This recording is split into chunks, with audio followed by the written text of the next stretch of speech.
I'm here interviewing Martin Burfield today, who's the Radio Services Manager from the London Metropolitan Police. Hi Martin. Good morning. Good to have you in the studio. This interview is taking place in the lead up to Critical Communications World, which is going to be held in Amsterdam this year in May. So Martin, can you please just tell me a little bit about your role to start with? Okay, so the responsibilities fall under myself to make sure that the service is delivered to users, making sure that the users are comfortable with that, making sure that they're aware of what that means, making sure that that all meets under the service delivery banner to the Met. Okay.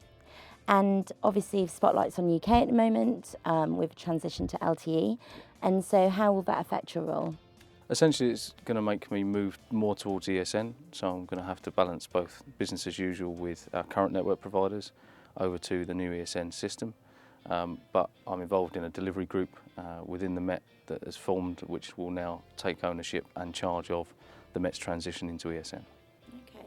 And so just moving on to the control room, it's something we're focusing on at CCW this year.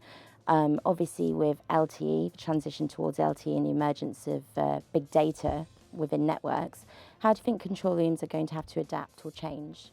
I think the biggest issue that we're facing at the moment is the unknown. So we don't know how much data we're going to be using. We don't know to what level or how that's really going to pan out. So once we've actually made the integration to the technology and we've enabled that, the next piece will be to then realise what sort of data levels we're actually getting and whether or not the system can cope with those. But I very much doubt that we'll exceed what we're going towards because we are building on a if we build more and use less, that's much better than building less and using more.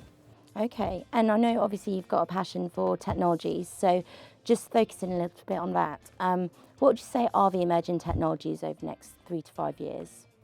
I think that the use of smarter devices, the use of more portable mobile devices within an emergency services role is going to be key to all of this, because we've had the technology available to the consumer market for many years now, and the biggest frustration, especially from the police officers' side of things, is the fact that they can go home and they can utilise technology that is leading edge, that doesn't let them down, that performs well, seamlessly integrates with other bits of technology, and then they go to work and don't have the same sort of experience. So anything along those lines that's coming in, making people's lives easier, because the job they do across the board, all emergency services, is difficult enough without the need to then have to try and make up the difference of where technology is failing. And how do you see the transition towards LTE benefiting the emergency responder? In a very similar way. I think their response times are going to come down, and just their capability is going to go up, really. The main ideas are to remove the need to go back and do unnecessary paperwork, take away the confines that actually creates around things. So you need to carry notebooks, you need to carry pens, pencils, all of the documentation that you might need, any legislation documentation. Whereas if you can get rid of all of that and put it in a data file within a mobile device, that then removes some of the stuff that they're having to deal with. So again, it makes things a lot more efficient from end to end, and in turn that means that everybody who's benefiting from the emergency services of whatever type they need will essentially get a better service. Okay, and in terms of supply chain, so working with industry, what do you think they can bring to the table with the transition? What would you like to see from them? The biggest thing I'd like to see is a bit more collaboration. So we've got some leading edge technology.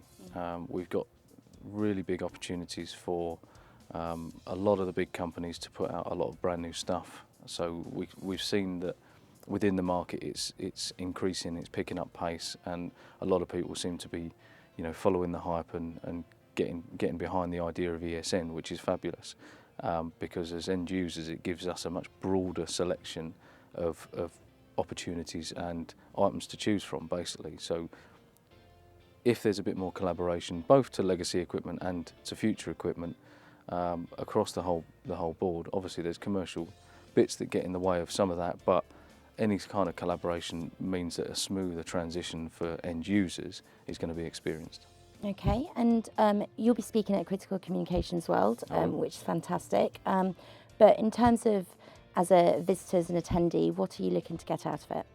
So the keen aim of myself is basically to try and see what the rest of the world's wanting to do. I know that we're at the forefront of utilising ESN and 4G LTE in its entirety for our whole emergency services, but I want to try and understand where other people are aiming to go, what the sort of flavour is, because obviously we are the focus and everybody's looking towards us, but it'd just be interesting to see what kind of pressure the rest of the world are putting on us with how much they're relying on our success.